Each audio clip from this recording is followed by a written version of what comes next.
Emma had always loved vintage things, so when she moved into her new apartment, she was thrilled to find an old, ornate mirror tucked away in the attic.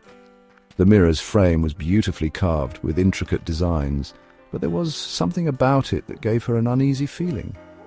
Still, she placed it in her bedroom, thinking it would add character to the room. The first night she slept with the mirror in her room, Emma had strange dreams. Dreams of a shadowy figure standing before the mirror, staring at her with hollow eyes. When she woke up, she shrugged it off as just a dream, nothing more. But as the days passed, things started to get strange. Emma began to notice subtle changes in the reflection. The mirror, which had once shown her ordinary room, now seemed to show something different, a dark, cold and empty hallway that stretched endlessly behind her reflection. She assumed it was just her imagination. One night, after a particularly exhausting day, Emma sat down in front of the mirror, feeling a sense of unease. She stared at her reflection, and it stared back, but something was off.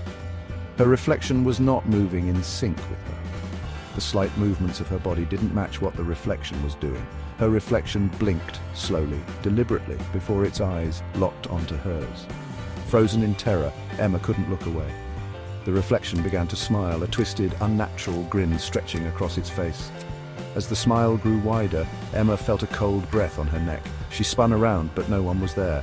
Her heart pounded in her chest as she turned back to the mirror. Now the reflection was no longer just standing still. It was moving. The figure in the mirror was walking toward her, its steps heavy and deliberate.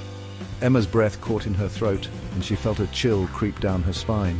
Without thinking, Emma grabbed the mirror and ran to the living room, hoping to get away from it. But the moment she placed the mirror against the wall, she realized something horrifying. The hallway behind her reflection wasn't empty anymore. It was filled with figures, dozens of them, and they were all watching her. As she backed away in fear, she heard a voice, soft but chilling, whisper from the mirror, "You shouldn't have moved me." In a panic, Emma tried to cover the mirror, but it was too late. The figures began to move, their eyes locking onto her as they stepped out of the reflection and into her world. The last thing she saw, before everything went black, was the twisted grin of her reflection stepping out of the glass.